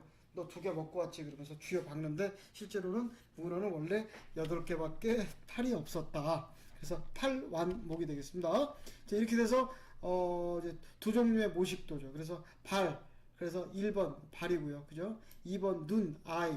눈 크다. 그죠? 3번 촉완. 그래서 텐타클이라고 부릅니다. 그래서 모식도가 되겠고요. 두족강은 다리가 하나, 둘, 셋, 넷, 다섯, 여섯, 일곱, 10개, 그죠? 두 종류인데, 오른쪽 같은 경우는 하나, 둘, 셋, 넷, 다섯, 8개다, 그죠? 팔반목이네, 그죠? 오른쪽은 문어, 왼쪽은 오징어네, 그죠? 이렇게 볼 수 있으면 굉장히 좋죠. 그 다음에 이제, 문어 종류 같은 경우, 쭈꾸미 이런 애들은 여기 안상문을 갖고 있는 경우가 있어요. 여기 눈처럼 생긴 무늬, 그죠? 안상문. 눈처럼 생긴 무늬를 갖고 있는 경우가 있다. 자, 그래서 이제 그 두 종류 내부를 보게 되는데, 여기서 딴 거는 보고 싶지 않아요. 딱 하나 보고 싶은 게 하나 있습니다. 뭐, 새심장, 아까 얘기했던 브랑키얼 하트가 몇 번이? 11번. 요것이 되겠네요. 요 부분. 그래서, 실제로 심장에서 나온 혈액이 펌프질을 세게 못하다 보니까, 보조 심장, 액세서리 헐트, 또는 브레이키얼 헐트를 갖고 있는데, 그걸 뭐라고 불러요? 한글로? 새심장. 헌심장 받는 말입니까? 아니면 새심장입니다. 새심장. 자, 또 좀 더 자세한 그림 하나 더 넣어놨고요. 이 앵무조개 모양이죠. 앵무조개 모양. 앵무조개는 일반적인 구조와 다 똑같은데 실제로 제일 좀 자세히 봐야 될 거는 이 7번 요 기실 비어있는 공간인데 공기가 차요. 공기가 차. 그 다음에 연실세관이라고 해서 이렇게 쫙 공간이 있습니다. 그래서 여기에 실제로 공기가 쫙 들어가고 빠지고 하면서 얘들이 물 위에 이렇게 떠 있는 위치를 조절을 할 수가 있습니다. 앵무조개. 그래서 앵무조개를 영어로 뭐라고 불러요? 너틸러스라고 불러요. 우리 해저 이말리 나오는 배 이름이 뭐죠? 노틸러스호입니다. 그죠? 그 노틸러스가 그냥 이름이 아니라 앵무족의 이름이었습니다. 노틸러스호. 자, 그래서 노틸러스, 폼필러스, 린네 이렇게 되죠. 폼필리어스. 그 다음에 그래서 앵무족이 이렇게 생겼습니다. 실제로 앵무새 부리처럼 생겼어, 그죠? 앵무족에 이렇게 생겼어요. 이렇게 생겼습니다. 자, 그 다음에 이건 무슨 모양이죠? 판이 몇 개? 하나, 둘, 셋, 넷, 다섯, 여섯, 8개짜리 판, 그죠? 폴리플라코포라 군부가 이렇게 생겼어요. 군부 모양을 이렇게 쫙 표현을 해놓은 겁니다. 이건 저기 복종류, 그죠? 복종류. 그래서 각정, 결절, 주연, 대순 막 해서 넣어놨습니다. 그래서 각고가 요거 각고, 각장 표시 안 했지만 여기부터 여기까지가 각장이겠네, 그죠? 그 다음에 여기도 각고, 각장이 이제 이렇게 있고, 그 다음에 각정, 주치 등등이 있고요. 그 다음에 용어 해설이 있습니다. 그래서 좀 어려운 용어들이 이렇게 있는데 한번 쭉 훑어보고서 앞에 있는 그 모식도나 사진들을 보면서 용어 해설을 이렇게 한번 맞춰볼 수 있으면 좋을 것 같아요. 그래서 여러분들이 어려워할 것 같아서 용어들을 이렇게 미리 정리해서 다 넣어놨습니다. 자, 그리고 나서 아까 이렇게 채집 지역을 보여드렸는데 이제 요 지역을 좀 자세히 볼 필요가 있습니다. 요 지역 같은 경우에는 바위들이 많이 들어 있거든요. 그래서 바위에 물이 들어가면 바위 위까지 물이 찼다가 물이 빠져나가고 나면 이런 것처럼 이제 락풀이란 걸 형성하게 됩니다. 락풀 그러는 건 바위 위에 조그만 풀이라는 얘기죠. 그래서 이 지역에 들어가게 되면 여기는 굉장히 많은 생물들이 몰려 살고 있는 모습을 볼 수가 있어요. 보시다시피 여기 고등 같은 것들도 막 붙어 있고, 그 다음에 이 안에 여러 가지 이제 LG 조류들도 들어가 있고, 여기 보시면은 요 삿갓처럼 보이는데 삿갓 쪽에라든가, 그 다음에 뭐 요런데 조그마한 생물도 여러 개 보이죠. 그래서 이와 같이 굉장히 다양한 생물들이 이 바위 틈 속에 이렇게 고여 있는 락풀에 살고 있는 모습을 보실 수가 있습니다. 이 경우는 낮에 떼약볕이 계속 찌게 되면 어떻게 될까요?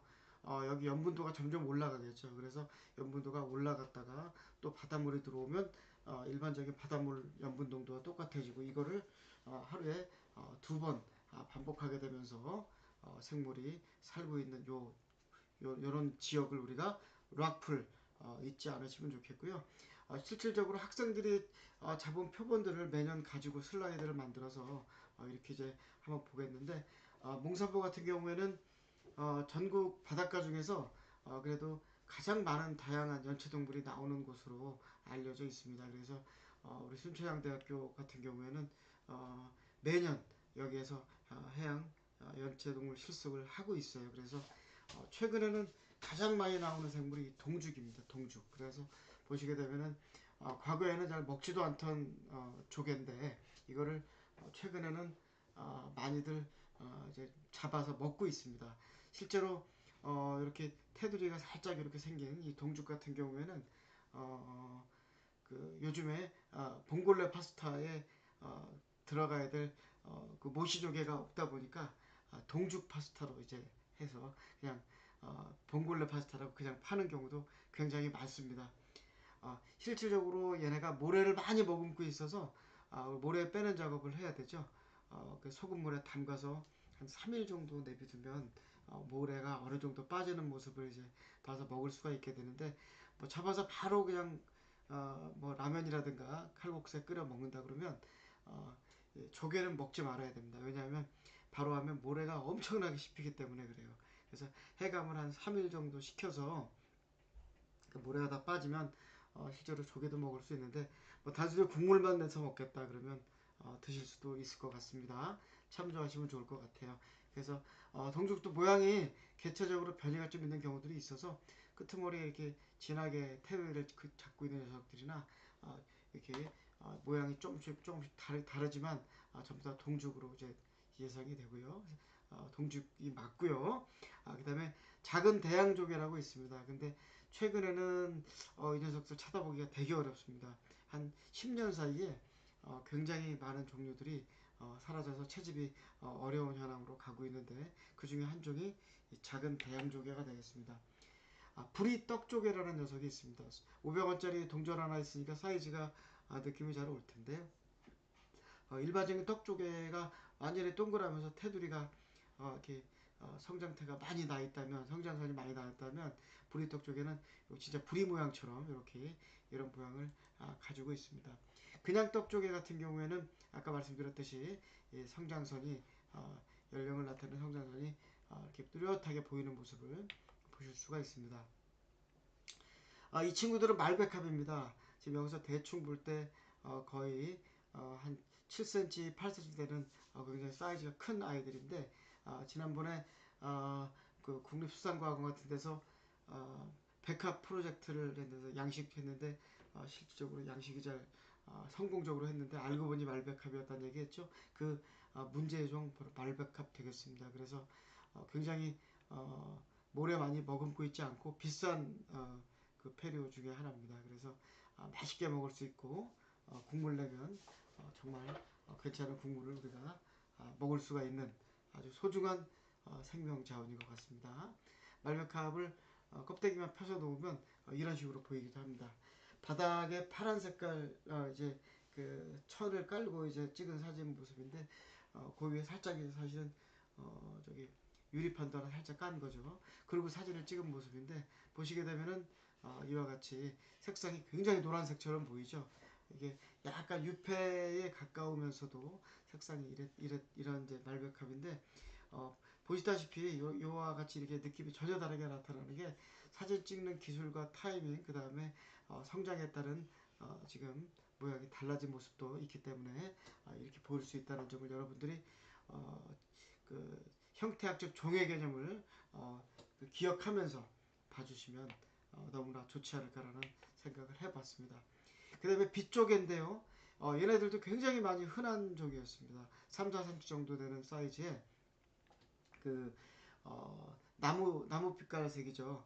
그 색깔로 이렇게 고동색 비슷한 이런 색깔을 띠고 있는 조개인데, 요즘에는 이것도 몽산포에서 많이 찾아볼 수가 없는 현황입니다. 그 다음에 바지락 칼국수 이제 우리 막 먹게 되면 넣어먹는 바지락이죠. 바지락 로디타페스 필리피나룸이라고 하는 바지락인데, 요 위에 그 모양 그 저희 무늬 형태가 개체적으로 다 틀리기 때문에 굉장히 다양한 패턴을 보여주고 있습니다. 그 다음에 이제 피조개인데, 요거는 조금 마모가 되고 그 다음에 껍데기 좀 떨어져 나가고 한 작은 종류의 피조개입니다. 피조개하고 새꼬막, 꼬막이 비슷한데, 걔네들은 여기 방사력이라고 하죠. 방사력 숫자로 이제 얘기해야 되는데 30개 좀 넘어가서 한 34개까지 정도 되면 피조개가 됩니다. 그래서 이 녀석은 특히나 껍데기가 깨끗하게 위에가 다 벗겨진 그런 형태로 볼 수가 있고요. 저 뒤쪽에 다시 한번 다른 조에서 잡은 피조개가 또 한번 나올 예정이니까 자연 형태 피조개를 또 보여드리도록 하겠고요. 그 다음에 이제 새조개입니다. 새조개. 새조개. 이거 저 남당리 남당항에서 매년 새조개 축제를 하고 있죠. 그래서 그때 가면 볼 수 있는 어종인데 보게 되면 피조개보다 이 방사력이 좀 오돌도돌한 좀 덜한 편이고 매끈한 모양을 띠고 있습니다. 그래서 굉장히 깔끔한 모양의 조개 모양이고 계량조개는 아까 언급이 되었던 바지락하고 좀 비슷하지만 실질적으로 형태가 좀 색상이라든가 좀 다른 모양. 그 다음에 이 이게 이렇게 요 각도 있죠? 요 각도가 바지락보다 약간 좀 넓적한 듯한 느낌을 받을 수 있을 겁니다. 그래서 정밀하게 측정하면 계량조개가 바지락하고 좀 틀리다는 거 보실 수가 있는데 바지락 칼국수 먹다 보면 계량조개가 섞여 나오는 경우도 굉장히 많이 있는 편입니다. 그리고 아까 소금을 뿌려서 잡는다고 했던 맛조개 기억나시죠? 맛조개 사이즈가 지금 보면 요거 약간 작은 종인데도 12cm 정도 되는 걸 보실 수가 있죠. 이렇게 구멍을 파고 들어가 살고 있는 녀석을 위에다 소금을 뿌리면 바닷물이 들어온 줄 알고 얘들이 쏙 기어 나옵니다. 그때 탁 잡아채면 조개를 잡을 수가 있고 숙련된 사람들은 굉장히 빠른 속도로 많은 개체를 채집해서 역시 라면이라든가 칼국수에 넣어서 먹으면 고급 칼국수가 될 것 같습니다. 그 다음에 이제 약간 사이즈가 도톰한 대맛 조개가 있습니다. 또 가리맛 조개라는 녀석들이 있는데 여기서는 몽산표에서 나오지 않고요. 기수 지역에서 나오는 아주 남해 인근의 기수에서 나오는 가리맛 조개도 있습니다만 여기는 지금 현재 대맛 조개라고 해서 보여주고 있습니다. 그래서 꼭 대나무 조개, 대나무 비슷한 이런 비슷한 문양과 함께 이렇게 있는데 이것도 요 앞에 있는 맛조개와 마찬가지로 사람들이 굉장히 맛있게 잘 먹는 종류 중에 하나입니다. 그 다음에 지중해 담치가 있습니다. 이 녀석들은 보통 홍합이라고 해서 우리 그 짬뽕 가게 가면은 홍합 잔뜩 얹어주는 그 홍합이 대부분 다 이 지중해 담치입니다. 홍합은 거의 쳐다보기 어려울 정도로 멸종 위기에 좀 처해 있는 정도로 있다고 얘기해도 과언이 아닐 정도로 찾기가 어렵고요. 지중해 담치는 양식까지 하고 있는 대단위로 생산되고 있는 종으로서 우리 주변에서 많이 쳐다볼 수 있는 대부분의 우리가 홍합이라고 부르는 아이가 지중해 담치다. 그래서 마이틀루스 갈로프론시 갈로프로빈시알리스라고 이제 우리가 이제 발음을 해야죠. 학명은 보는 대로 그대로 읽는다고 그랬죠. 마이틀루스 갈로프로빈시알리스라고 읽으면 되겠습니다. 되게 어려운 학명이지만 지중해 담치 홍합이라고 하지 말고요. 앞으로 이제 그 짬뽕집 가서 이제 우리가 먹을 때 이거 지중해 담치 이렇게 이야기할 수 있으면 좋을 것 같습니다. 제가 이제 이런 경우를 가끔 얘기를 하는데 그러면 까다로운 사람이라고 하는 분들도 있지만 생물학자이니만큼 생명 소재에 대한 이름을 좀 확실해야 될 것 같아요. 자, 굴인데 크라소스트라 가이가스 굴이죠. 가이가스 굴 그냥 굴 보통 이야기하는데 굴 모양이 사는 서식 지역이나 환경에 따라서 폐각이 다 달리 나온다는 거 우리 변이에서 설명드렸던 바 있습니다. 그와 마찬가지로 굴은 이렇게 아주 다양한 모양을 띠고 있고요. 사람들이 보통 소라 그러는데 소라는 이제 뿔소라 이렇게 해가지고 또는 소라 그래서 다른 종이 있고요. 보통 사람들이 소라라고 하는 이 녀석은 이름이 핏불고둥이 되겠죠. 핏불고둥. 그래서 실제로 쭈꾸미 같은 거 이렇게 낚시할 때 문어 같은 애들 낚시할 때 요 안에 들어가 사는 습성이 있어서 껍데기만 바닷물로 내려두면 걔네들을 포획할 수 있어서 유용한 어구로도 사용하고 있는 핏불고둥이 되겠습니다. 핏불고등은 아까 그 치설 이야기할 때 그 아주 날카로운 모양 보여드렸던 그걸 연상시키면서 그 녀석이 핏불고등이었구나 이렇게 연상시킬 수 있으면 좋겠습니다. 그 다음에 서해안에서 많이 나오는 큰 구슬우렁입니다. 이 녀석도 최근에는 잘 나오지 않는데 야간에 그 등을 켜고 바닷가에 나가면 굉장히 많이 나와서 잡을 수 있는 종이었는데 최근에 많이 줄어들었고 저희가 주로 채집을 갔던 몽산포 말고 안면도에 있는 꽃지 해수욕장에 가면 야간에 큰 구슬우렁이를 되게 많이 만날 수가 있습니다. 그래서 보통은 이거를 우리는 이제 골뱅이라고 얘기하는데 요즘 우리가 먹고 있는 골뱅이들은 우리나라 큰 구슬우렁이가 아니라 영국에서 수입하는 전혀 다른 종이 맛과 속 알맹이가 비슷해서 우리가 현재 골뱅이라고 부르고 있습니다만 전통적으로 골뱅이 그러면 큰 구슬우렁이고 실질적으로 골뱅이라는 용어는 요와 비슷한 아이들, 고동류 비슷한 아이들인데 우리 술안주로 먹는 그런 녀석들을 통칭으로 보통은 골뱅이라고 부른다라고 뭐 간단하게 그렇게 알고 있으면 좋을 것 같습니다. 그 다음에 눈알고둥 바위 위에 붙어 있는 모습인데 이렇게 눈알같이 딱 대충 보면 보이는 어떤 느낌이 있죠. 그래서 이거 눈알고둥이라고 이제 우리 부르고 있고 개울타리고둥이라고 있습니다. 우리 조그만 모양의 이게 점선처럼 이렇게 쭉 둘러서 오른도리로 가는 모습을 볼 수 있는데 개울타리고둥이고 그다음에 갈고둥 그래서 이렇게 문양이 이렇게 가 있는 갈고둥 모양이 있습니다. 그 다음에 대수리 그래서 이제 이렇게 오돌도돌한 모양을 가지고 있는데 이거 잘 먹지 않았던 생물이고 맛도 별로 없습니다. 실제로 물에 끓이면은 쌉싸름한 맛이 나는 그런 종류의 저기 그 고등류 복종류인데 최근에는 먹을 게 많이 줄어들어서 이 대수리도 실제로 파는 모습을 봤습니다.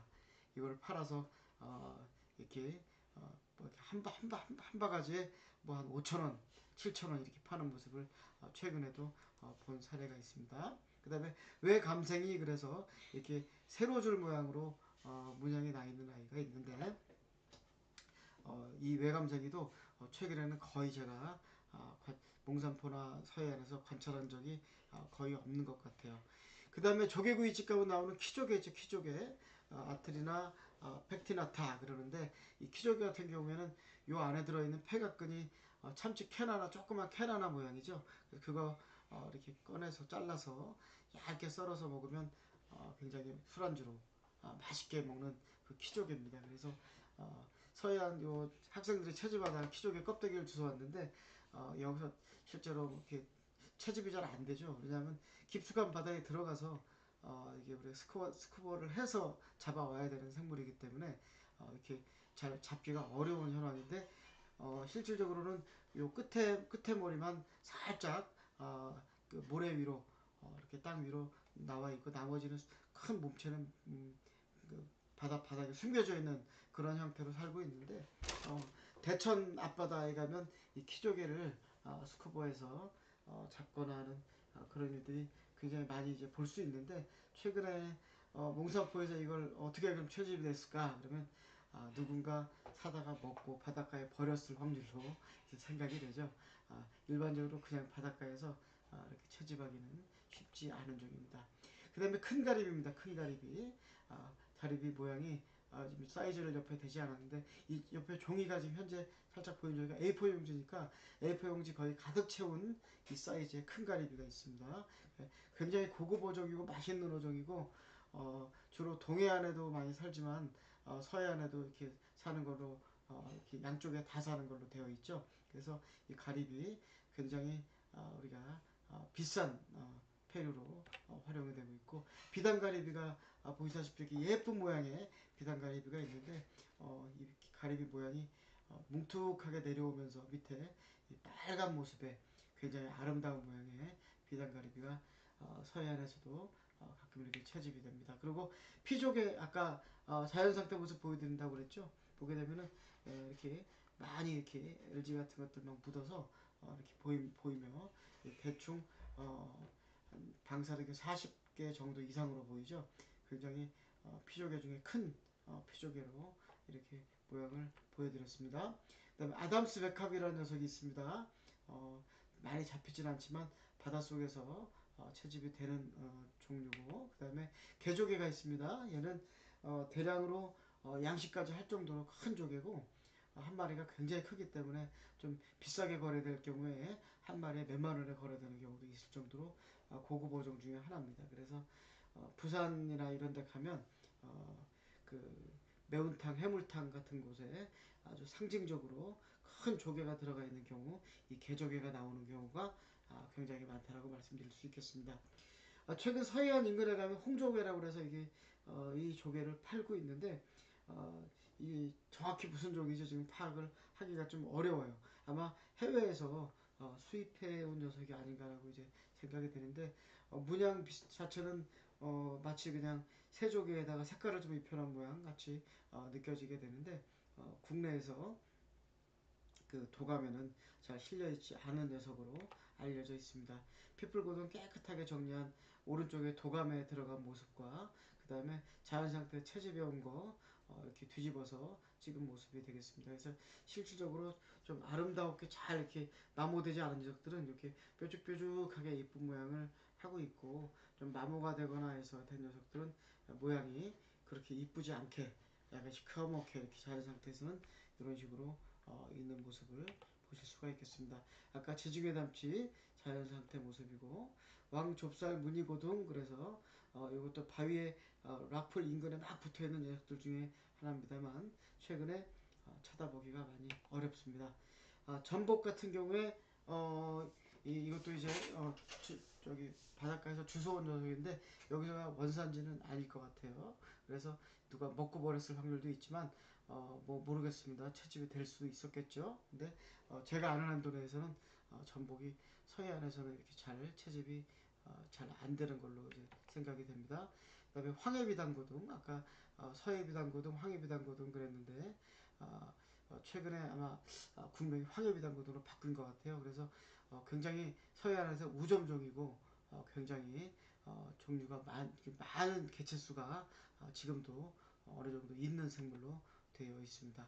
그 다음에 다판류에 해당하는 군부 기억하시죠? 줄군부의 모습인데 보이세요? 사이즈 한 2cm 좀 넘어가는데 판이 8개인 거 여러분들 세보시면 바로 볼 수가 있을 것 같고요.